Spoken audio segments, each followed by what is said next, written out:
ಗಣಪತಿ ಶಾರದಾ ಗುರುಭ್ಯೋ ನಮಃ.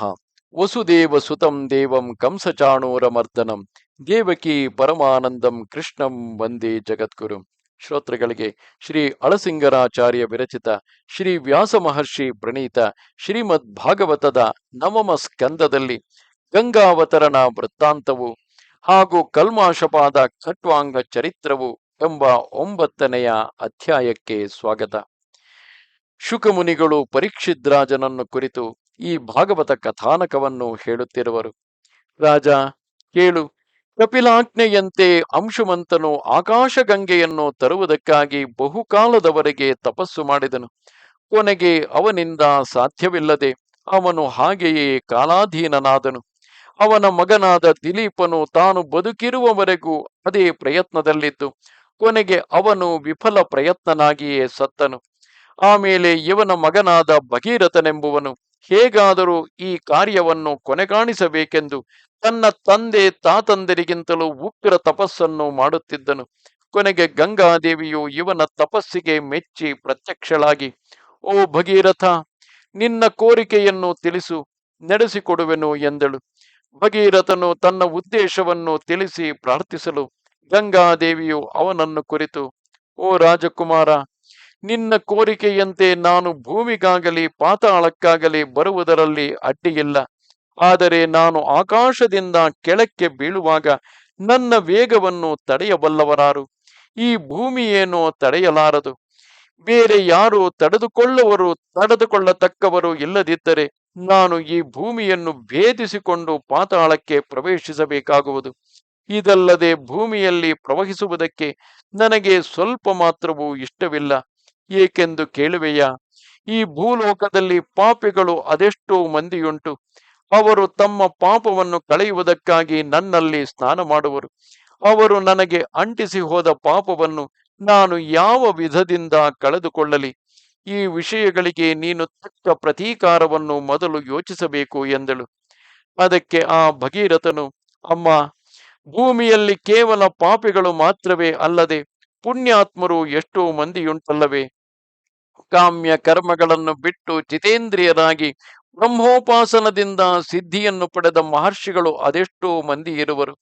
ಅವರು ತಮ್ಮ ಸಂಬಂಧದಿಂದ ಲೋಕವನ್ನೇ ಪಾವನ ಮಾಡುವರು. ಅವರು ನಿನ್ನಲ್ಲಿ ಸ್ನಾನ ಮಾಡುವರಲ್ಲವೇ?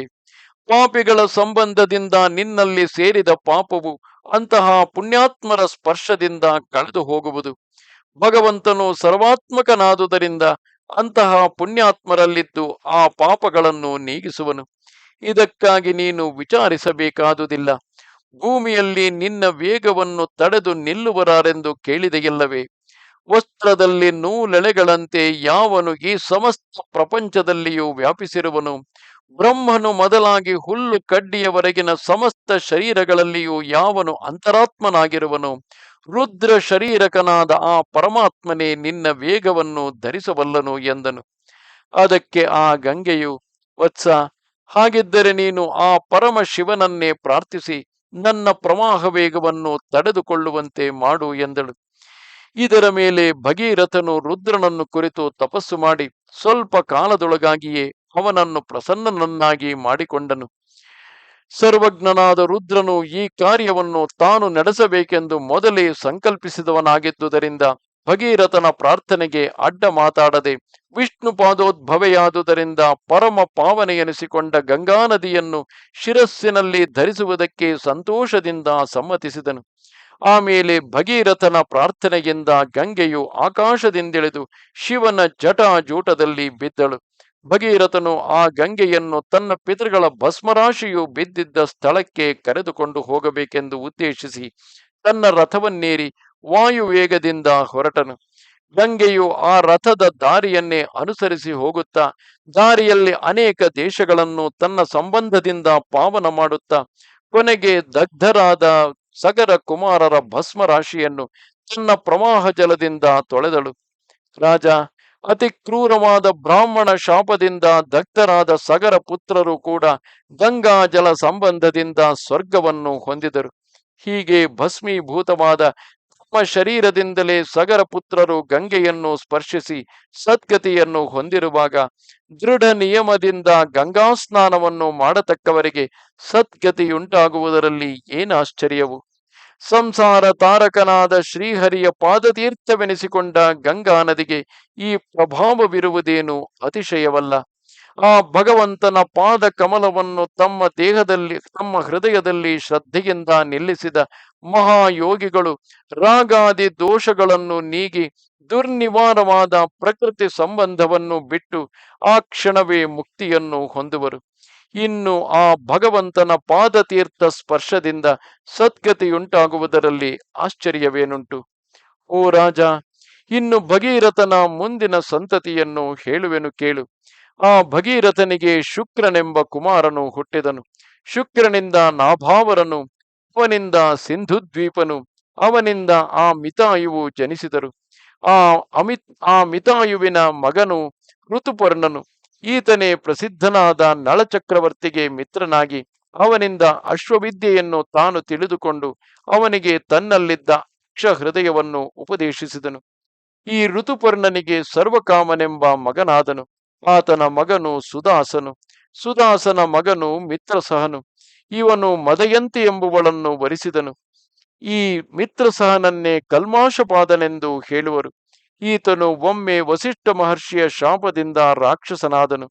ಇವನಿಗೆ ಔರಸ ಸಂತಾನವು ಇಲ್ಲದೆ ಹೋಯಿತು ಎಂದನು. ಆಗ ಪರೀಕ್ಷಿತ್ ರಾಜನು ಶುಕಮುನಿಯನ್ನು ಕುರಿತು, ಓ ಮಹರ್ಷಿ, ಈ ಮಿತ್ರಸಹನು ಗುರುವಾದ ವಸಿಷ್ಠನ ಶಾಪಕ್ಕೆ ಗುರಿಯಾದುದೇಕೆ? ಈ ವೃತ್ತಾಂತವನ್ನು ನನಗೆ ತಿಳಿಸಬಹುದಾಗಿದ್ದರೆ ವಿವರಿಸಿ ಹೇಳಬೇಕು ಎಂದನು. ಅದಕ್ಕ ಶುಕನು, ರಾಜ ಕೇಳು. ಆ ಮಿತ್ರಸಹನು ಒಮ್ಮೆ ಬೇಟೆಗಾಗಿ ಕಾಡಿನಲ್ಲಿ ಸಂಚರಿಸುತ್ತಾ ಒಬ್ಬನೊಬ್ಬ ರಾಕ್ಷಸನನ್ನು ಸಂಹರಿಸಿ ಆ ರಾಕ್ಷಸನಿಗೆ ಸಹೋದರನಾಗಿದ್ದ ಮತ್ತೊಬ್ಬ ರಾಕ್ಷಸನನ್ನು ಕೊಲ್ಲದೆ ಅಲಕ್ಷ್ಯವಾಗಿ ಬಿಟ್ಟು ಬಿಟ್ಟನು. ಹೀಗೆ ತಲೆ ತಪ್ಪಿಸಿಕೊಂಡು ಹೋದ ರಾಕ್ಷಸನು ತನ್ನ ಅಣ್ಣನನ್ನು ಕೊಂದ ರಾಜನಿಗೆ ತಕ್ಕ ಪ್ರತೀಕಾರವನ್ನು ಮಾಡಬೇಕೆಂದು ಯೋಚಿಸಿ ವೇಷಧಾರಿಯಾಗಿ ಬಂದು ಆ ರಾಜನ ಮನೆಯಲ್ಲಿಯೇ ಅಡಿಗೆಯವನಾಗಿ ಸೇರಿಕೊಂಡನು. ಒಮ್ಮೆ ಕುಲಗುರುವಾದ ವಸಿಷ್ಠನು ರಾಜನ ಮನೆಯಲ್ಲಿ ಭೋಜನಾರ್ಥಿಯಾಗಿ ಬಂದಾಗ ಇವನು ಮನುಷ್ಯ ಮಾಂಸವನ್ನು ಪಕ್ವ ಮಾಡಿ ಅವನ ಎಲೆಗೆ ಬಡಿಸಿದನು. ಎಲೆಗೆ ಬಡಿಸುತ್ತಿರುವಾಗಲೇ ವಸಿಷ್ಠನು ಅದರ ದುರ್ಗಂಧದಿಂದ ಅದು ಅಭಕ್ಷ್ಯವಾದ ನರಮಾಂಸವೆಂಬುದನ್ನು ತಿಳಿದು ಕೋಪದಿಂದ ಹಿಂದು ಮುಂದು ಯೋಚಿಸದೆ ಮುಂದಿದ್ದ ರಾಜನನ್ನು ಕುರಿತು, ದುರಾತ್ಮ, ನನ್ನ ಭೋಜನಕ್ಕಾಗಿ ನರಮಾಂಸವನ್ನು ಇಕ್ಕಿಸುವೆಯಾ? ನೀನು ರಾಕ್ಷಸ ಜನ್ಮವನ್ನು ಹೊಂದು ಎಂದು ಶಪಿಸಿಬಿಟ್ಟನು. ಕೊನೆಗೆ ಅದು ರಾಕ್ಷಸನ ಕೃತ್ಯವೇ ಹೊರತು ರಾಜನ ತಪ್ಪಲ್ಲವೆಂದು ವಸಿಷ್ಠನಿಗೆ ತಿಳಿದು ಬಂದುದರಿಂದ ತಾನು ಕೊಟ್ಟ ಶಾಪಕ್ಕೆ 12 ವರ್ಷದವರೆಗೆ ಮಾತ್ರ ಕಾಲಾವಧಿಯನ್ನು ನಿರ್ಣಯಿಸಿ ಅದರ ಮೇಲೆ ಆ ರಾಜನಿಗೆ ರಾಕ್ಷಸ ಜನ್ಮವು ಬಿಟ್ಟು ಹೋಗುವಂತೆ ಅನುಗ್ರಹಿಸಿದನು. ಆದರೇನು, ಇಷ್ಟರಲ್ಲಿ ನಿರಪರಾಧಿಯಾದ ತನ್ನನ್ನು ಶಪಿಸಿದಕ್ಕಾಗಿ ರಾಜನಿಗೆ ವಸಿಷ್ಠನ ಮೇಲೆ ಅತ್ಯಾಕ್ರೋಶವು ಹುಟ್ಟಿತು. ಆ ಗುರುವಿಗೆ ಪ್ರತಿಶಾಪವನ್ನು ಕೊಡುವುದಕ್ಕಾಗಿ ಕೈಗೆ ನೀರನ್ನು ತೆಗೆದುಕೊಂಡು ಅದನ್ನು ಅಭಿಮಂತ್ರಿಸಿದನು. ಆ ಶಾಪ ಜಲವನ್ನು ವಸಿಷ್ಠನ ಮೇಲೆ ಪ್ರಯೋಗಿಸುವಷ್ಟರಲ್ಲಿ ಅವನ ಪತ್ನಿಯಾದ ಮದಯಂತಿಯು ಬಂದು ಪತಿಯ ಕೈಯನ್ನು ಹಿಡಿದು, ನಾಥ, ನಿಮಗೆ ಪರಮಪೂಜ್ಯರಾದ ಗುರುಗಳ ಮೇಲೆ ಕೋಪಿಸುವುದು ಯುಕ್ತವಲ್ಲ. ಈ ಶಾಪ ಜಲವನ್ನು ಕೆಳಗೆ ಚೆಲ್ಲಿಬಿಡು ಎಂದು ಪ್ರಾರ್ಥಿಸಿದಳು. ಅತಿ ಕ್ರೂರವಾದ ಆ ಶಾಪ ಜಲವನ್ನು ಎಲ್ಲಿ ಬಿಡಬೇಕೆಂದು ರಾಜನು ಸುತ್ತಲೂ ನೋಡಿದನು. ಭೂಮಿ, ಆಕಾಶ, ದಿಕ್ಕು ವಿದಿಕ್ಕುಗಳೆಲ್ಲವೂ ಅನೇಕ ಪ್ರಾಣಿಗಳಿಗೆ ನೆಲೆಯಾಗಿರುವುದನ್ನು ನೋಡಿ ಆ ಜಲವನ್ನು ಯಾವ ಕಡೆಗೆ ಚೆಲ್ಲಿದರೂ ಅಲ್ಲಲ್ಲಿನ ಪ್ರಾಣಿಗಳಿಗೆ ಅಪಾಯ ಉಂಟಾಗುವುದೆಂಬ ಶಂಕೆಯಿಂದ ರಾಜನು ಆ ಶಾಪ ಜಲವನ್ನು ತನ್ನ ಪಾದಗಳ ಮೇಲೆಯೇ ಬಿಟ್ಟುಕೊಂಡನು. ಅದರ ವೇಗದಿಂದ ಅವನ ಪಾದಗಳು ಸುಟ್ಟು ಇದ್ದಲಿನಂತೆ ಕಪ್ಪಾದವು. ರಾಜೇಂದ್ರ, ಈ ಕಾರಣದಿಂದಲೇ ಅವನಿಗೆ ಕಲ್ಮಾಶಪಾದನೆಂಬ ಹೆಸರಾಯಿತು. ಇವನು ಆ ಕ್ಷಣವೇ ವಸಿಷ್ಠ ಶಾಪದಂತೆ ರಾಕ್ಷಸ ರೂಪವನ್ನು ಹೊಂದಿ ಕಾಡು ಕಾಡಾಗಿ ತಿರುಗಿ ಮೃಗಗಳನ್ನು ಹಿಡಿದು ಭಕ್ಷಿಸುತ್ತಿದ್ದನು. ಹೀಗೆ ಆ ರಾಜನು ರಾಕ್ಷಸ ರೂಪದಿಂದ ಅರಣ್ಯದಲ್ಲಿ ಸುತ್ತುತ್ತಿರುವಾಗ ಒಂದಾನೊಂದು ಕಡೆಯಲ್ಲಿ ವನವಾಸಿಗಳಾದ ಇಬ್ಬರು ಮುನಿ ದಂಪತಿಗಳು ರಹಸ್ಯವಾಗಿ ಸಂಭೋಗ ಸುಖವನ್ನು ಅನುಭವಿಸುತ್ತಿದ್ದರು. ಕ್ಷುಧಾರ್ಥನಾಗಿ ಬರುತ್ತಿದ್ದ ಆ ರಾಕ್ಷಸನು ಅಕಸ್ಮಾತ್ತಾಗಿ ಆ ಮುನಿ ದಂಪತಿಗಳನ್ನು ಕಂಡು ಅವರಲ್ಲಿ ಪುರುಷನನ್ನು ಹಿಡಿದು ಭಕ್ಷಿಸುವುದಕ್ಕಾಗಿ ಯತ್ನಿಸಿದನು. ಇಷ್ಟರಲ್ಲಿ ಬ್ರಾಹ್ಮಣ ಪತ್ನಿಯು ಭಯದಿಂದ ಬೆಜ್ಜರ ಬಿದ್ದು ಆ ರಾಕ್ಷಸನನ್ನು ದೈನ್ಯದಿಂದ ಪ್ರಾರ್ಥಿಸುವಳು. ಎಲೈ, ನೀನು ನಿಜವಾಗಿ ರಾಕ್ಷಸನಲ್ಲ, ಇಕ್ಷ್ವಾಕು ವಂಶಶ್ರೇಷ್ಠನು, ಮಹಾತ್ಮಳಾದ ಮದಯಂತಿಯ ಪತಿಯು. ವೀರಾಗ್ರೇಸರನೆನಿಸಿಕೊಂಡು ನೀನು ಬ್ರಾಹ್ಮಣ ವಧರೂಪವಾದ ಈ ಪಾಪ ಕಾರ್ಯಕ್ಕೆ ಕೈಯಿಕ್ಕುವುದು ಯುಕ್ತವೇ? ಪುತ್ರಾರ್ಥಿನಿಯಾಗಿ ನಾನು ಪತಿ ಸೇವೆಯನ್ನು ಮಾಡುತ್ತಿರುವೆನು. ನನ್ನಲ್ಲಿ ಕೃಪೆಯಿಟ್ಟು ನನಗೆ ಪತಿಭಿಕ್ಷವನ್ನು ಕೊಟ್ಟು ಕಾಪಾಡಬೇಕು. ಈತನಾದರೂ ಬ್ರಾಹ್ಮಣನು, ಇನ್ನು ಈತನು ನನ್ನಲ್ಲಿ ರತಿ ಸುಖದಿಂದ ತೃಪ್ತನಾಗಿಲ್ಲ. ಈ ಸ್ಥಿತಿಯಲ್ಲಿ ಇವನನ್ನು ನೀನು ಭಕ್ಷಿಸಬಹುದೇ? ಇದು ಮಹಾಪಾತಕವಲ್ಲವೇ? ಇದಲ್ಲದೆ ಮನುಷ್ಯ ದೇಹವೇ ಜೀವನಿಗೆ ಸರ್ವವಿಧ ಪುರುಷಾರ್ಥಗಳನ್ನು ಕೈಕೊಡಿಸತಕ್ಕದ್ದು. ಅಂತಹ ಮನುಷ್ಯರನ್ನು ಕೊಲ್ಲುವುದರಿಂದ ಅವನ ಶರೀರವನ್ನು ಮಾತ್ರವೇ ಅಲ್ಲದೆ ಆ ಜೀವನಿಗೆ ಅದರಿಂದ ಲಭಿಸಬಹುದಾದ ಇಹಪರ ಲೋಕಗಳ ಪುರುಷಾರ್ಥಗಳೆಲ್ಲವನ್ನು ನಿರ್ಮೂಲವಾಗಿ ಕೆಡಿಸಿದಂತಾಗುವುದು. ಆದುದರಿಂದಲೇ ಮನುಷ್ಯ ವಧವನ್ನು ಲೋಕದಲ್ಲಿ ಮಹಾಪಾಪ ಹೇತುವೆಂದು ಹೇಳುವರು. ಇದರ ಮೇಲೆ ಈತನು ಶುದ್ಧವಾದ ಬ್ರಹ್ಮಕುಲದಲ್ಲಿ ಹುಟ್ಟಿದವನು, ವೇದಾಧ್ಯಯನ ಸಂಪನ್ನನು, ತಪಸ್ಸಿನಿಂದಲೂ ಶೀಲದಿಂದಲೂ ಗುಣದಿಂದಲೂ ಮೇಲೆನಿಸಿದವನು, ಸರ್ವಾಂತರಾತ್ಮನಾಗಿ ಸಮಸ್ತ ಗುಣಾಕಾರನಾದ ಪರಮ ಪುರುಷನನ್ನು ಉಪಾಸನೆ ಮಾಡುವುದರಲ್ಲಿಯೇ ಆಸಕ್ತನಾಗಿರತಕ್ಕವನು.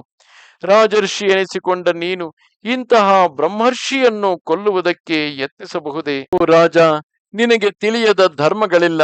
ನೀನು ವಿಪನ್ನರಾದ ಪ್ರಜೆಗಳನ್ನು ಕಾಪಾಡತಕ್ಕವನು. ತಂದೆಯು ಮಗನನ್ನು ಕೊಲ್ಲುವುದಕ್ಕೆ ಕೈಯೆತ್ತುವಂತೆ ಕಾಪಾಡತಕ್ಕ ಪ್ರಭುವಾದ ನೀನೇ ಇವನನ್ನು ಕೊಲ್ಲುವುದು ಧರ್ಮವೇ? ಸಾಧು ಪ್ರಿಯನೆನಿಸಿಕೊಂಡ ನೀನು ಪರಮ ಸಾಧುವಾಗಿಯೂ ಪಾಪರಹಿತನಾಗಿಯೂ ಬ್ರಹ್ಮವಾದಿಯಾಗಿಯೂ ಕಲ್ಪಸೂತ್ರಗಳನ್ನು ಬಲ್ಲವನಾಗಿಯೂ ಇರುವ ಈ ಬ್ರಾಹ್ಮಣನನ್ನು ಕೊಲ್ಲುವುದೆಂದರೇನು? ಗೋಹತ್ಯೆಯು ಬ್ರಹ್ಮಹತ್ಯೆಯು ಸಮಾನವಾದ ಕ್ರೂರ ಪಾತಕವೆನಿಸುವುದು. ಆದುದರಿಂದ ನೀನು ಇವನನ್ನು ಬಿಟ್ಟು ಬಿಡು. ನಿನ್ನ ಹಸಿವಿನ ಆತುರಕ್ಕಾಗಿ ಹೇಗಾದರೂ ಇವನನ್ನು ಭಕ್ಷಿಸಿಯೇ ತೀರಬೇಕೆಂದು ನಿಶ್ಚಯಿಸಿದ್ದ ಪಕ್ಷದಲ್ಲಿ ಮೊದಲು ನನ್ನನ್ನು ಭಕ್ಷಿಸಿ ಆಮೇಲೆ ಬೇಕಾದರೆ ಇವನನ್ನು ಭಕ್ಷಿಸು. ನಾನು ಇವನನ್ನು ಅಗಲಿ ಬದುಕಿರಲಾರೆನೋ ಎಂದು ದೈನ್ಯದಿಂದ ಮೊರೆಯಿಡುತ್ತಾ ಬಾರಿ ಬಾರಿಗೂ ಪ್ರಾರ್ಥಿಸುತ್ತಿದ್ದಳು. ಹಾಗಿದ್ದರೂ ಕೇಳದೆ ಸೌದಾಸನು ದೈವಚೋದಿತನಾಗಿ ಆ ಬ್ರಾಹ್ಮಣನ ಮೇಲೆ ಬಿದ್ದು ಹುಲಿಯು ಹಸುವನ್ನು ನುಂಗುವಂತೆ ಅವನನ್ನು ಹಿಡಿದು ಭಕ್ಷಿಸಿಬಿಟ್ಟನು. ಆಗ ಬ್ರಾಹ್ಮಣೆಯು ದಿಕ್ಕಿಲ್ಲದೆ ಗೋಳಿಡುತ್ತಾ ಸಹಿಸಲಾರದ ದುಃಖದಿಂದ ತತ್ತಳಿಸುತ್ತಿದ್ದು ಕೊನೆಗೆ ಕೋಪಾವಿಷ್ಟಳಾಗಿ ಸೌದಾಸನನ್ನು ಕುರಿತು, ಓ ದುರಾತ್ಮ, ನಾನು ಅಷ್ಟು ವಿಧದಿಂದ ಪ್ರಾರ್ಥಿಸಿದರೂ ಕೇಳದೆ ನಿರಪರಾಧಿಯಾದ ನನ್ನ ಪತಿಯನ್ನು ಕಾಮಾರ್ಥನಾಗಿದ್ದ ಕಾಲದಲ್ಲಿ ನೀನು ಹಿಡಿದು ಭಕ್ಷಿಸಿದೆಯಲ್ಲವೇ? ಆದುದರಿಂದ ನೀನು ಶಾಪಾರ್ಹನು. ನೀನು ಹೀಗೆಯೇ ಸ್ತ್ರೀಯರೊಡನೆ ಸಂಗಮಿಸಿದ ಕಾಲದಲ್ಲಿ ಮರಣವನ್ನು ಹೊಂದು ಎಂದು ಶಪಿಸಿ ತಾನು ತನ್ನ ಪತಿಯೊಡನೆ ಸಹಗಮನ ಮಾಡುವುದಕ್ಕಾಗಿ ನಿಶ್ಚಯಿಸಿಕೊಂಡಳು. ಆ ರಾಕ್ಷಸನು ಬಿಸಾಡಿದ ತನ್ನ ಪತಿಯ ದೇಹದ ಅಸ್ಥಿಗಳೆಲ್ಲವನ್ನು ಸಂಗ್ರಹಿಸಿ ತಂದು ಅದನ್ನು ಚಿತೆಯ ಮೇಲೇರಿಸಿ ಅದಕ್ಕೆ ಬೆಂಕಿಯನ್ನಿಟ್ಟು ತಾನು ಅದರ ಮೇಲೆ ಮಲಗಿ ಪತಿಲೋಕವನ್ನು ಸೇರಿದಳು. ಇತ್ತಲಾಗಿ ಸೌದಾಸನು 12 ವರ್ಷಗಳಾದ ಮೇಲೆ ಶಾಪ ವಿಮುಕ್ತನಾಗಿ ತನ್ನ ಪುರವನ್ನು ಸೇರಿದನು. ಒಮ್ಮೆ ಕಾಮಾತುರದಿಂದ ತನ್ನ ಪತ್ನಿಯಾದ ಮದಯಂತಿಯೊಡನೆ ಕ್ರೀಡಿಸುವುದಕ್ಕಾಗಿ ಯತ್ನಿಸುವಷ್ಟರಲ್ಲಿ ಮಹಾ ಬುದ್ಧಿಮತಿಯಾದ ಆಕೆಯು ಅವನಿಗೆ ಮುನಿಪತ್ನಿಯ ಶಾಪವನ್ನು ತಿಳಿಸಿ ಅದನ್ನು ನಿವಾರಿಸಿದಳು. ಅದು ಮೊದಲು ಸೌದಾಸನು ಮರಣ ಭಯದಿಂದ ಸ್ತ್ರೀ ಸಂಘವನ್ನೇ ತ್ಯಜಿಸಿಬಿಟ್ಟನು. ಈ ಕಾರಣದಿಂದ ಅವನಿಗೆ ಔರಸ ಸಂತಾನವಿಲ್ಲದೆ ಹೋಯಿತು. ಆದರೆ ಸೌದಾಸನು ತನಗೆ ಸಂತಾನವಿಲ್ಲದುದರಿಂದ ತನ್ನ ವಂಶವು ಅಷ್ಟಕ್ಕೆ ನಿಂತು ಹೋಗದಂತೆ ಮಾಡಬೇಕೆಂದು ತನ್ನ ಕುಲಗುರುವಾದ ವಸಿಷ್ಠರಲ್ಲಿ ಪ್ರಾರ್ಥಿಸಿದನು. ಅವನ ಪ್ರಾರ್ಥನೆಯ ಮೇಲೆ ವಸಿಷ್ಠನು ಮದಯಂತಿಯಲ್ಲಿ ಗರ್ಭೋತ್ಪತ್ತಿಯನ್ನು ಉಂಟುಮಾಡಿದನು. ಗರ್ಭವು ಬೆಳೆಯಲಾರಂಭಿಸಿ 7 ಸಂವತ್ಸರಗಳಾದರೂ ಪ್ರಸವವಾಗಲಿಲ್ಲ. ಆಗ ಮದಯಂತಿಯು ಕೋಪದಿಂದ ಒಂದು ಕಲ್ಲನ್ನು ತೆಗೆದು ತನ್ನ ಹೊಟ್ಟೆಯನ್ನು ಚಚ್ಚಿಕೊಳ್ಳಲು ಒಡನೆಯೇ ಪುತ್ರ ಜನನವಾಗಿತು. ಅಶ್ವ ಅಂದರೆ ಶಿಲಾಘಾತದಿಂದ ಹುಟ್ಟಿದ ಆ ಪುತ್ರನಿಗೆ ಅಶ್ಮಕನೆಂದೇ ಲೋಕದಲ್ಲಿ ಪ್ರಸಿದ್ಧಿಯುಂಟಾಯಿತು. ಈ ಅಶ್ಮಕನ ಮಗನು ನಾರಿ ಕವಚನೆಂದು, ಮೂಲಕನೆಂದು ಎರಡು ಹೆಸರುಗಳಿಂದಲೂ ಪ್ರಸಿದ್ಧನಾದನು. ಹಿಂದೆ ಪರಶುರಾಮನು ಕ್ಷತ್ರಿಯರನ್ನು ನಿರ್ಮೂಲವಾಗಿ ಸಂಹರಿಸುವುದಕ್ಕಾಗಿ 21 ಭೂಮಿಯನ್ನು ಸುತ್ತಿ ಸುತ್ತಿ ಹುಡುಕಿ ಕೊಲ್ಲುತ್ತಾ ಬಂದನು. ಆಗ ಅಶ್ಮಕನ ಅಂತಃಪುರದ ರಾಜಸ್ತ್ರೀಯರು ಆ ರಾಜಕುಮಾರನನ್ನು ತಮ್ಮ ಗುಂಪಿನಲ್ಲಿ ಬಚ್ಚಿಟ್ಟುಕೊಂಡು ಪರಶುರಾಮನ ಕಣ್ಣಿಗೆ ಬೀಳದಂತೆ ಕಾಪಾಡಿದರು. ಹೀಗೆ ಸ್ತ್ರೀಯರಿಂದ ರಕ್ಷಿತನಾದುದರಿಂದಲೇ ನಾರಿ ಕವಚನೆಂದು, ಆಗಿನ ಕ್ಷತ್ರಿಯ ವಂಶವು ವೃತ್ತಿ ಹೊಂದುವುದಕ್ಕೆ ಇವನೇ ಮೂಲವಾದುದರಿಂದ ಮೂಲಕನೆಂದು ಹೆಸರನ್ನು ಪಡೆದನು. ಮೂಲಕನಿಗೆ ದಶರಥನೆಂಬ ಮಗನಾದನು. ಆ ದಶರಥನಿಂದ ಐಲಬಿಲನು, ಅವನಿಂದ ವಿಶ್ವಸಹನು ಜನಿಸಿದರು. ಈ ವಿಶ್ವಸಹನಿಗೆ ಖಟ್ವಾಂಗನೆಂಬ ಮಗನಾದನು. ಈತನು ಚಕ್ರವರ್ತಿಯಾಗಿ ಭೂಮಿಯನ್ನು ಪಾಲಿಸುತ್ತಿರುವಾಗ ಒಮ್ಮೆ ದೇವತೆಗಳ ಸಹಾಯಾರ್ಥವಾಗಿ ಹೋಗಿ ಯುದ್ಧದಲ್ಲಿ ದೈತ್ಯರನ್ನು ಸಂಹರಿಸಿದನು. ಇದಕ್ಕಾಗಿ ದೇವತೆಗಳು ಅವನಲ್ಲಿ ಪ್ರಸನ್ನರಾಗಿ ಅವನಿಗೆ ಕೇಳಿದ ವರವನ್ನು ಕೊಡುವುದಾಗಿ ವಾಗ್ದಾನ ಮಾಡಿದರು.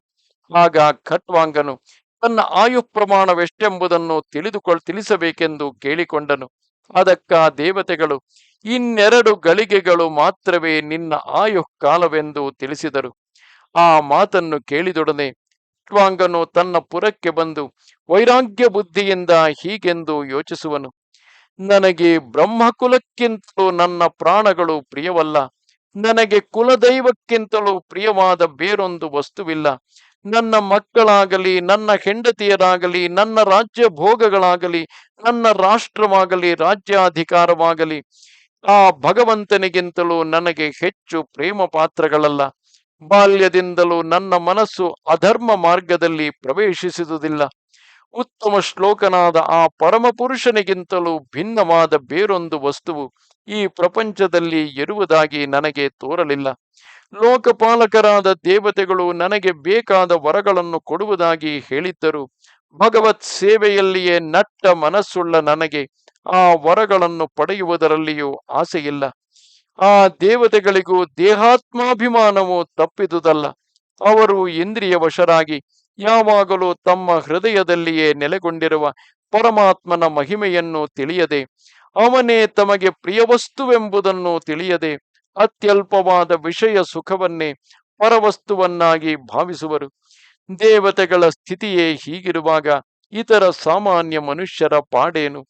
ಆ ದೇವತೆಗಳು ಕೊಡತಕ್ಕ ವರಗಳಾಗಲಿ, ಸ್ವರ್ಗಾದಿ ಲೋಕಗಳಾಗಲಿ ನಾವು ಪಡೆಯಬೇಕಾದ ಪರಮ ಪುರುಷಾರ್ಥಕ್ಕೆ ಪ್ರತಿಬಂಧಕಗಳೇ ಹೊರತು ಶ್ರೇಯಸ್ಕರವಲ್ಲ.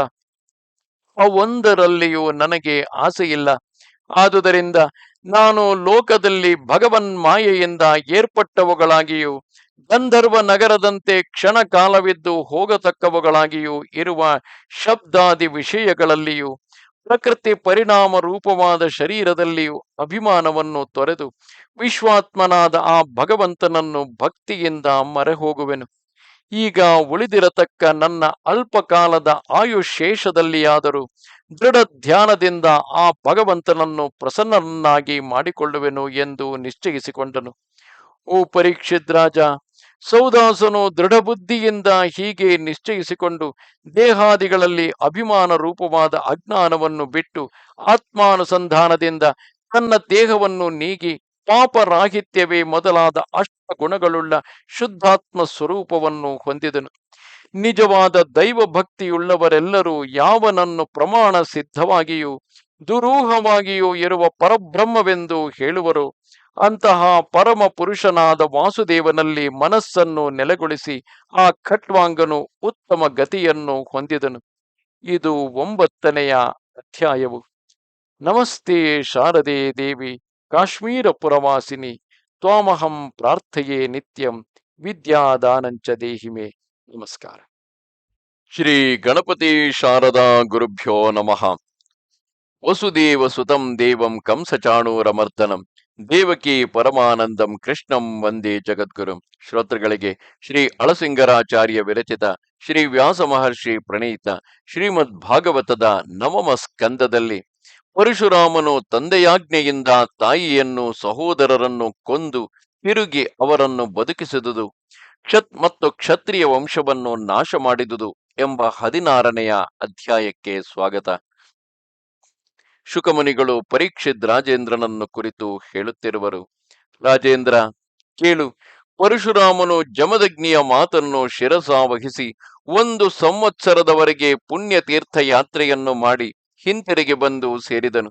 ಆಮೇಲೆ ಒಂದಾನೊಂದು ದಿನದಲ್ಲಿ ರಾಮನ ತಾಯಿಯಾದ ರೇಣುಕೆಯು ಜಲಹರಣಾರ್ಥವಾಗಿ ಗಂಗೆಗೆ ಹೋದಾಗ ಅಲ್ಲಿ ಚಿತ್ರರಥನೆಂಬ ಗಂಧರ್ವರಾಜನು ಅಪ್ಸರ ಸ್ತ್ರೀಯರೊಡನೆ ಜಲಕ್ರೀಡೆಯನ್ನು ಆಡುತ್ತಿದ್ದನು. ಅಂದವಾದ ಪದ್ಮಮಾಲಿಕೆಯನ್ನು ಕಂಠದಲ್ಲಿ ಧರಿಸಿ ಸುಂದರಾಕಾರದಿಂದ ಶೋಭಿಸುತ್ತಿದ್ದ ಆ ಗಂಧರ್ವನನ್ನು ನೋಡಿದೊಡನೆ ರೇಣುಕೆಯು ಅವನ ಸುಂದರಾಕೃತಿಗೆ ಮರುಳಾಗಿ ಆಶ್ರಮದಲ್ಲಿ ನಡೆಯಬೇಕಾದ ಹೋಮಕಾಲವನ್ನು ಮರೆತು ಅವನನ್ನೇ ನೋಡುತ್ತಾ ನಿಂತು ಬಿಟ್ಟಳು. ಸ್ವಲ್ಪ ಹೊತ್ತಿನ ಮೇಲೆ ಅವಳಿಗೆ ಗೃಹಕೃತ್ಯದ ಸ್ಮರಣ ಉಂಟಾಯಿತು. ಈ ಕಾಲಾತಿಕ್ರಮಕ್ಕಾಗಿ ಪತಿಯಾದ ಜಮದಗ್ನಿಯು ಎಷ್ಟು ಕೋಪಗೊಂಡಿರುವನೋ ಎಂದು ಭಯಪಟ್ಟು ಅತಿ ವೇಗದಿಂದ ಹೊರಟು ಜಲಪಾತ್ರವನ್ನು ಜಮದಗ್ನಿಯ ಮುಂದಿಟ್ಟು ಶಾಪ ಭಯದಿಂದ ಗಡಗಡನೆ ನಡುಗುತ್ತಾ ಬದ್ಧಾಂಜಲಿಯಾಗಿ ಅವನ ಮುಂದೆ ನಿಂತಿದ್ದಳು.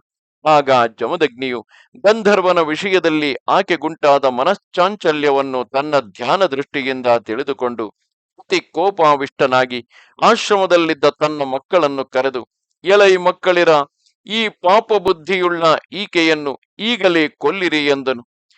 ಆದರೆ ತಾಯಿಯನ್ನು ಕೊಲ್ಲುವ ವಿಷಯದಲ್ಲಿ ಯಾರೂ ಇಷ್ಟಪಡದೆ ತಂದೆಯ ಮಾತನ್ನು ನಿರಾಕರಿಸಿದರು. ಆಗ ಜಮದಗ್ನಿಗೆ ಮತ್ತಷ್ಟು ಕೋಪವು ಹೆಚ್ಚಿತು. ಸಮೀಪದಲ್ಲಿದ್ದ ಪರಶುರಾಮನನ್ನು ಪ್ರತ್ಯೇಕವಾಗಿ ಕರೆದು, ವತ್ಸ, ಚಪಲ ಬುದ್ಧಿಯುಳ್ಳ ಈ ನಿನ್ನ ತಾಯಿಯನ್ನು, ಅವಿಧೇಯರಾದ ಈ ನಿನ್ನ ಸಹೋದರರನ್ನು ಈ ಕ್ಷಣವೇ ನೀನು ನಿನ್ನ ಕೈಯಿಂದ ಕೊಲ್ಲಬೇಕು ಎಂದನು. ಪರಶುರಾಮನು ಇದನ್ನು ಮಹಾಪಾಪ ಕಾರ್ಯವೆಂದು ತಿಳಿದಿದ್ದರು ತನ್ನ ತಂದೆಯ ಪ್ರಭಾವವನ್ನು, ಅವನ ಯೋಗ ಬಲವನ್ನು ಚೆನ್ನಾಗಿ ಬಲ್ಲವನಾದುದರಿಂದ ಪಿತ್ರಾಜ್ಞೆಯನ್ನು ನಿರಾಕರಿಸಲಾರದೆ ಧೈರ್ಯದಿಂದ ಮುಂದೆ ಬಿದ್ದು ತನ್ನ ತಾಯಿಯನ್ನು ಸಹೋದರರನ್ನು ಒಂದೇ ಪ್ರಹಾರದಿಂದ ಸಂಹರಿಸಿಬಿಟ್ಟನು. ಆಗ ಜಮದಗ್ನಿಯು ಪರಶುರಾಮನ ವಿಧೇಯತೆಗೆ ಸಂತೋಷಪಟ್ಟು, ಕುಮಾರ, ನಿನಗೆ ಬೇಕಾದ ವರವನ್ನು ಕೇಳು ಕೊಡುವೆನು ಎಂದನು. ಅದಕ್ಕ ರಾಮನು, ಜನಕ, ತಿರುಗಿ ಈ ನನ್ನ ತಾಯಿಯನ್ನು ಸಹೋದರರನ್ನು ಬದುಕಿಸಬೇಕು ಮತ್ತು ಇವರಿಗೆ ನಾನು ಮಾಡಿದ ಈ ಅಪರಾಧವು ಸಂಪೂರ್ಣವಾಗಿ ಮರೆತು ಹೋಗಬೇಕು. ಇದೇ ಈಗ ನಾನು ನಿನ್ನಲ್ಲಿ ಪ್ರಾರ್ಥಿಸತಕ್ಕ ವರವು ಎಂದನು. ಜಮದಗ್ನಿಯು ಹಾಗೆಯೇ ಆಗಲೆಂದು ಅವರಿಗೆ ಪುನರ್ಜೀವವನ್ನು ಕರುಣಿಸಲು ಎಲ್ಲರೂ ನಿದ್ರೆ ತಿಳಿದವರಂತೆ ಮೇಲೆದ್ದು ನಿಂತರು. ಆದರೆ ಪರಶುರಾಮನು ತನ್ನ ಹೆತ್ತ ತಾಯಿಯನ್ನು, ಒಡಹುಟ್ಟಿದವರನ್ನು ಕೊಂದುದು ಕೇವಲ ಪಾಪಕೃತ್ಯವಲ್ಲವೇ ಎಂದು ನೀನು ಶಂಕಿಸಬಹುದು. ರಾಜೇಂದ್ರ, ಹಾಗಲ್ಲ.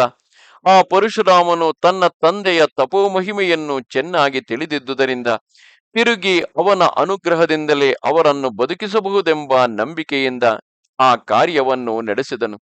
ಇದರಿಂದ ಅವನು ಪಿತೃವಾಕ್ಯ ಪರಿಪಾಲನವನ್ನು ಮಾಡಿದಂತಾಯಿತು. ತಾನೇ ತಿರುಗಿ ಅವರನ್ನು ಬದುಕಿಸಿದಂತೆಯೂ ಆಯಿತು.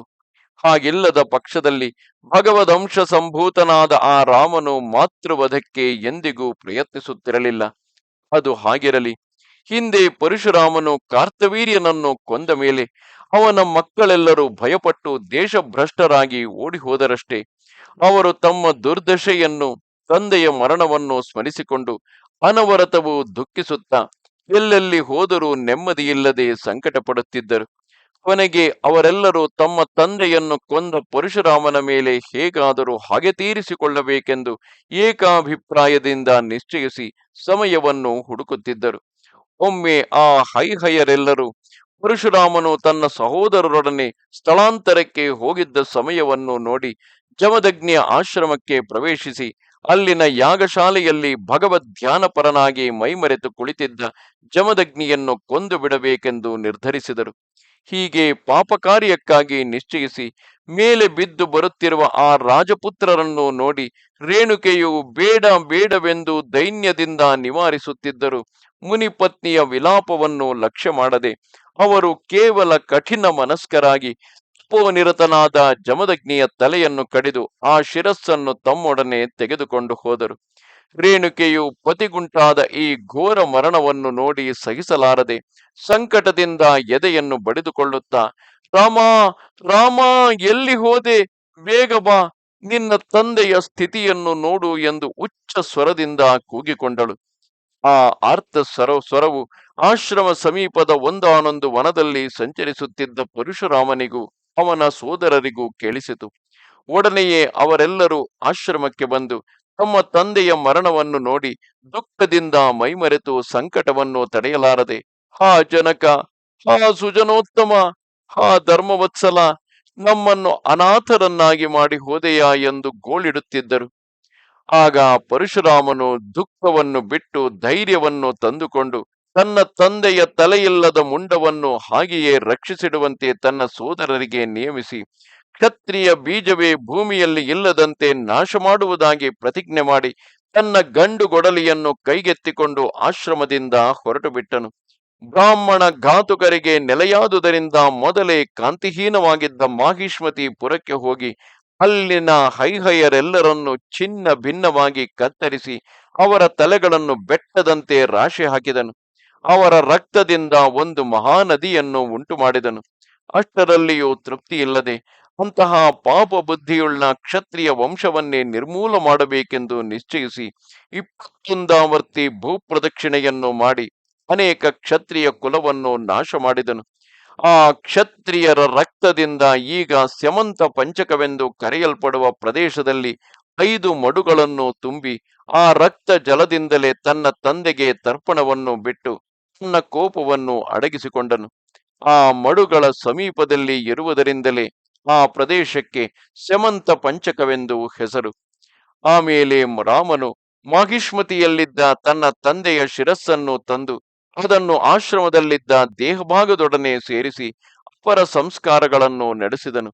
ಆಮೇಲೆ ತಾನು ಸರ್ವದೇವತಾತ್ಮಕನಾದ ಶ್ರೀಹರಿಯನ್ನು ಅನೇಕ ಯಾಗಗಳಿಂದ ಆರಾಧಿಸುತ್ತಾ ಆ ಯುಗಾಂತದಲ್ಲಿ ಹೋತೃವಿಗೆ ಪೂರ್ವ ದಿಕ್ಕನ್ನು, ಬ್ರಹ್ಮನಿಗೆ ದಕ್ಷಿಣ ದಿಕ್ಕನ್ನು, ಧ್ವರ್ಯುವಿಗೆ ಪಶ್ಚಿಮ ದಿಕ್ಕನ್ನು, ಉದ್ಗಾತ್ರುವಿಗೆ ಉತ್ತರ ದಿಕ್ಕನ್ನು ಯಾಗದಕ್ಷಿಣೆಯಾಗಿ ಧಾರೆ ಎರೆದುಕೊಟ್ಟನು. ಆಗ್ನೇಯಾದಿ ದಿಕ್ಕುಗಳನ್ನು ಇತರ ಬ್ರಾಹ್ಮಣರಿಗೆ ದಾನ ಮಾಡಿದನು. ಇವುಗಳ ನಡುವೆ ಉಳಿದಿದ್ದ ಪ್ರದೇಶವನ್ನು, ವಿಂಧ್ಯ ಹಿಮಾಲಯಗಳ ಮಧ್ಯಭಾಗವಾದ ಆರ್ಯಾವರ್ತವನ್ನು ಉಪದೃಷ್ಟವಿಗೂ ಅದರ ಪರ್ಯಂತ ಪ್ರದೇಶಗಳನ್ನು ಸದಸ್ಯರಿಗೂ ಕೊಟ್ಟು ಉಳಿದ ಭಾಗವನ್ನೆಲ್ಲ ಕಶ್ಯಪನಿಗೆ ದಾನ ಮಾಡಿದನು. ಆಮೇಲೆ ಸರಸ್ವತಿ ನದಿಯಲ್ಲಿ ಅವಭೃತವನ್ನು ಮಾಡಿ ಮೇಘದ ಮರೆಯಿಂದ ಹೊರಕ್ಕೆ ಬಂದ ಸೂರ್ಯನಂತೆ ಸಮಸ್ತ ಪಾಪಗಳಿಂದಲೂ ಮುಕ್ತನಾಗಿ ನಿಜ ತೇಜಸ್ಸಿನಿಂದ ಬೆಳಗುತ್ತಿರುವನು. ಜಮದಗ್ನಿಯು ಪ್ರಾಕೃತ ದೇಹವನ್ನು ಬಿಟ್ಟ ಮೇಲೆ ಜ್ಞಾನಾತ್ಮಕವಾದ ಬೇರೆ ದೇಹವನ್ನು ಹೊಂದಿ ಈಗ ಸಪ್ತರ್ಷಿ ಮಂಡಲದಲ್ಲಿ 7ನೇವನಾಗಿ ಪ್ರಕಾಶಿಸುತ್ತಿರುವನು. ಆತನ ಪುತ್ರನಾದ ಪರಶುರಾಮನು ಹಾಗೆಯೇ ಮುಂದಿನ ಮನ್ವಂತರದಲ್ಲಿ ಸಪ್ತರ್ಷಿಗಳಲ್ಲಿ ಒಬ್ಬನಾಗಿ ವೇದಗಳನ್ನು ಪ್ರಚಾರಗೊಳಿಸಬೇಕಾದುದರಿಂದ ಈಗ ಕೇವಲ ಶಾಂತಮೂರ್ತಿಯಾಗಿ ಸಿದ್ಧಾದಿಗಳಿಂದ ಸ್ತುತಿಸಲ್ಪಡುತ್ತಾ ಮಹೇಂದ್ರ ಪರ್ವತದ ತಪ್ಪಲಲ್ಲಿರುವನು. ಓ ಪರೀಕ್ಷಿತ್ ರಾಜ, ವಿಶ್ವಾತ್ಮಕನಾದ ಶ್ರೀಹರಿಯು ಹೀಗೆ ಪರಶುರಾಮ ಅವತಾರದಿಂದ ಭೃಗುವಂಶದಲ್ಲಿ ಹುಟ್ಟಿ ದುಷ್ಟ ಕ್ಷತ್ರಿಯರನ್ನು ಕೊಂದು ಭೂಭಾರವನ್ನು ಪರಿಹರಿಸಿದನು. ರಾಜೇಂದ್ರ, ಇದಿಷ್ಟು ಸತ್ಯವತಿ ದೇವಿಯ ಗರ್ಭದಲ್ಲಿ ಜನಿಸಿದ ಜಮದಗ್ನಿಯ ವೃತ್ತಾಂತವು. ಮಕ್ಕಳಾಗಿ ಸತ್ಯವತಿಯ ತಾಯಿಯು ತನ್ನ ಮಗಳನ್ನು ನಿರ್ಬಂಧಿಸಿ ಅವಳಿಗಾಗಿ ಕಲ್ಪಿತವಾಗಿದ್ದ ಬ್ರಹ್ಮಮಂತ್ರಪೂತವಾದ ಹವಿಸ್ಸನ್ನು ಭಕ್ಷಿಸಿದಳಷ್ಟೇ. ಅದರಿಂದ ಅವಳು ಮಹಾ ತೇಜಸ್ವಿಯಾದ ಒಬ್ಬ ಪುತ್ರನನ್ನು ಪಡೆದಳು. ಈತನೇ ಲೋಕಪ್ರಸಿದ್ಧನಾದ ವಿಶ್ವಾಮಿತ್ರನು. ಈತನು ಅಗ್ನಿಯಂತೆ ತೇಜಸ್ವಿಯಾಗಿದ್ದು ಘೋರ ತಪಸ್ಸನ್ನು ಮಾಡಿ ತನಗೆ ಜನ್ಮಪ್ರಾಪ್ತವಾದ ಕ್ಷತ್ರ ಜಾತಿಯನ್ನು ಬಿಟ್ಟು ಬ್ರಹ್ಮರ್ಷಿತ್ವವನ್ನು ಸಂಪಾದಿಸಿದನು. ಇವನು ಮೊದಲು ಕ್ಷತ್ರಿಯ ಜಾತಿಯಲ್ಲಿ ಹುಟ್ಟಿ ಆಮೇಲೆ ಬ್ರಾಹ್ಮಣನಾಗುವುದಕ್ಕೆ ಇವನ ತಾಯಿಯು ಬ್ರಹ್ಮ ಮಂತ್ರಪೂತವಾದ ಹವಿಸ್ಸನ್ನು ಭಕ್ಷಿಸಿದುದೇ ಮುಖ್ಯ ಕಾರಣವೆಂದು ತಿಳಿ. ಹಾಗಿಲ್ಲದೆ ಬ್ರಾಹ್ಮಣ್ಯವು ಲಭಿಸಲಾರದು. ಈ ವಿಶ್ವಾಮಿತ್ರನಿಗೆ 100 ಮಂದಿ ಮಕ್ಕಳು. ಅವರಲ್ಲಿ ಮಧ್ಯಮ ಪುತ್ರನಿಗೆ ಮಧುಚ್ಛಂದನೆಂದು ಹೆಸರು. ಇವನ ಸಂಬಂಧದಿಂದ ಉಳಿದ ಸೋದರರೆಲ್ಲರೂ ಆ ಹೆಸರಿನಿಂದಲೇ ಕರೆಯಲ್ಪಡುತ್ತಿದ್ದರು. ಈ ಕಾಲದಲ್ಲಿ ಭೃಗುವಂಶೋತ್ಪನ್ನನಾದ ಅಜೀಗರ್ತನೆಂಬ ಬ್ರಾಹ್ಮಣನಿಗೆ ಶುನಶೇಫನೆಂಬ ಕುಮಾರನಿದ್ದನು. ಈ ಕುಮಾರನು ಹರಿಶ್ಚಂದ್ರನ ಯಾಗಕ್ಕಾಗಿ ತನ್ನ ತಂದೆಯಿಂದ ನರಬಲಿಗಾಗಿ ವಿಕ್ರಯಿಸಲ್ಪಟ್ಟನು. ಹರಿಶ್ಚಂದ್ರನ ಮಗನಾದ ರೋಹಿತನು ಇವನನ್ನು ಯಾಗಸ್ಥಾನಕ್ಕೆ ಕರೆದುಕೊಂಡು ಹೋಗುತ್ತಿರುವ ದಾರಿಯಲ್ಲಿ ವಿಶ್ವಾಮಿತ್ರನು ತಪಸ್ಸು ಮಾಡುತ್ತಿದ್ದನು. ಆಗ ಶುನಶೇಫನು ವಿಶ್ವಾಮಿತ್ರನ ಕಾಲ ಮೇಲೆ ಬಿದ್ದು ತನ್ನನ್ನು ರಕ್ಷಿಸಬೇಕೆಂದು ಬೇಡಲು ವಿಶ್ವಾಮಿತ್ರನು ಅವನಲ್ಲಿ ಕರುಣಿಸಿ ಭಯವನ್ನು ಕೊಟ್ಟು ಪುತ್ರ ಭಾವದಿಂದ ಸ್ವೀಕರಿಸಿದನು. ಈ ಸ್ವೀಕೃತ ಪುತ್ರನನ್ನೇ ತನ್ನ ಮಕ್ಕಳಲ್ಲಿ ಜ್ಯೇಷ್ಠನನ್ನಾಗಿ ಮಾಡಬೇಕೆಂದೆಣಿಸಿ ತನ್ನ 100 ಮಂದಿ ಮಕ್ಕಳನ್ನು ಕರೆದು ಈ ಶುನಶೇಫನನ್ನು ನಿಮ್ಮೆಲ್ಲರಿಗೂ ಹಿರಿಯವನನ್ನಾಗಿ ಭಾವಿಸಬೇಕೆಂದು ಹೇಳಿದನು. ಅವರಲ್ಲಿ ಮಧುಚ್ಛಂದನಿಗಿಂತಲೂ ಹಿರಿಯರಾದ 50 ಮಂದಿ ಮಕ್ಕಳು ಆ ಮಾತಿಗೆ ಸಮ್ಮತಿಸದೆ ನಿರಾಕರಿಸಿದರು. ವಿಶ್ವಾಮಿತ್ರನು ಕುಪಿತನಾಗಿ ಆ 50 ಮಂದಿ ಮಕ್ಕಳನ್ನು ಮ್ಲೇಚ್ಛರಾಗುವಂತೆ ಶಪಿಸಿದನು. ಉಳಿದ ಕನಿಷ್ಠ ಪುತ್ರರೆಲ್ಲರೂ ಶಾಪ ಭಯದಿಂದ ಆ ಶುನಶೇಫನನ್ನೇ ತಮಗೆ ಜ್ಯೇಷ್ಠನೆಂದು ಒಪ್ಪಿಕೊಂಡರು. ಹರಿಶ್ಚಂದ್ರನ ಯಾಗದಲ್ಲಿ ಈ ಶುನಶೇಫನನ್ನು ನರ ಪಶುವನ್ನಾಗಿ ಯೂಪಸ್ತಂಭಕ್ಕೆ ಕಟ್ಟಿದಾಗ ಅವನು ವಿಶ್ವಾಮಿತ್ರನಿಂದ ತನಗೆ ಉಪದೇಶಿಸಲ್ಪಟ್ಟ 2 ಮಂತ್ರಗಳನ್ನು ಪುರಶ್ಚರಣೆ ಮಾಡುತ್ತಿದ್ದನು. ಆಗ ಯಜ್ಞ ದೇವತೆಗಳೆಲ್ಲರೂ ಪ್ರತ್ಯಕ್ಷವಾಗಿ ಬಂದು ಆ ಮಂತ್ರದಿಂದಲೇ ತಾವು ತೃಪ್ತರಾದುದಾಗಿ ಹೇಳಿ ಆ ಮುನಿಕುಮಾರನನ್ನು ಕೊಲೆಯಿಂದ ತಪ್ಪಿಸಿದರು. ಹೀಗೆ ಈ ಶುನಶೇಫನಿಗೆ ದೇವತೆಗಳು ಪ್ರಾಣದಾನವನ್ನು ಮಾಡಿದುದರಿಂದ ಅವನಿಗೆ ದೇವರಾತನೆಂದು ನಾಮಾಂತರವಾಯಿತು. ಈ ದೇವರಾತನು ಯಾಗದಿಂದ ಬದುಕಿ ಬಂದ ಮೇಲೆ ವಿಶ್ವಾಮಿತ್ರನ ಮಕ್ಕಳಾದ ಮಧುಚ್ಛಂದಾದಿಗಳೆಲ್ಲರೂ ಅವನನ್ನೇ ತಮಗೆ ಜ್ಯೇಷ್ಠನನ್ನಾಗಿಯೂ ಮಂತ್ರದೃಷ್ಟನನ್ನಾಗಿಯೂ ಮಾಡಿಕೊಂಡರು. ವಿಶ್ವಾಮಿತ್ರನು ತನ್ನ ಮಾತನ್ನು ಮನ್ನಿಸಿದ ಮಧುಚ್ಛಂದಾದಿಗಳಲ್ಲಿ ಸಂತೋಷಪಟ್ಟು ಅವರನ್ನು ಕುರಿತು, ಎಲೈ ಕುಮಾರರೇ, ನೀವು ನನ್ನ ಮಾತನ್ನು ಮೀರದೆ ದೇವರಾತನನ್ನು ನಿಮಗೆ ಜ್ಯೇಷ್ಠನನ್ನಾಗಿ ಒಪ್ಪಿಕೊಂಡು ನನ್ನನ್ನು ಪುತ್ರವಂತನನ್ನಾಗಿ ಮಾಡಿದಿರಿ. ನಾನು ಇದಕ್ಕಾಗಿ ಬಹಳ ಸಂತೋಷಪಟ್ಟೆನು. ನೀವು ಹೀಗೆಯೇ ಸುಪುತ್ರವಂತರಾಗಿ ವೃದ್ಧಿ ಹೊಂದಬೇಕು. ಈ ದೇವರಾತನು ನಮ್ಮ ಕೌಶಿಕ ವಂಶದಲ್ಲಿಯೇ ಒಬ್ಬನಾಗಿ ಪ್ರಸಿದ್ಧಿ ಹೊಂದಲಿ. ನೀವು ಇವನನ್ನು ಅನುವರ್ತಿಸಿರಿ ಎಂದನು. ರಾಜ ವಿಶ್ವಾಮಿತ್ರನಿಗೆ ಇವರು ಮಾತ್ರವಲ್ಲದೆ ಉಷ್ಣಿಕ, ಹಾರೀತ, ಜಯಂತ, ಸುಮದ ಮೊದಲಾದ ಇನ್ನೂ ಅನೇಕ ಪುತ್ರರು ಹುಟ್ಟಿದರು. ಹೀಗೆ ವಿಶ್ವಾಮಿತ್ರನ ಮಕ್ಕಳಲ್ಲಿ ಕೆಲವರು ಶಪಿಸಲ್ಪಟ್ಟುದರಿಂದಲೂ ಕೆಲವರು ಅನುಗ್ರಹಿಸಲ್ಪಟ್ಟುದರಿಂದಲೂ ದೇವರಾತನು ಸ್ವೀಕೃತನಾದುದರಿಂದಲೂ ಕೌಶಿಕ ಗೋತ್ರವು ಲೋಕದಲ್ಲಿ ನಾನಾಮುಖವಾಗಿ ಹರಡಿರುವುದು.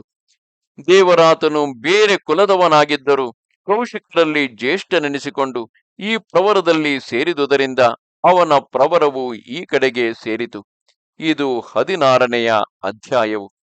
ನಮಸ್ತೆ ಶಾರದೆ ದೇವಿ ಕಾಶ್ಮೀರ ಪುರವಾಸಿನಿ ತ್ವಾಮಹಂ ಪ್ರಾರ್ಥಯೇ ನಿತ್ಯಂ ವಿದ್ಯಾದಾನಂಚ ದೇಹಿಮೆ. ನಮಸ್ಕಾರ.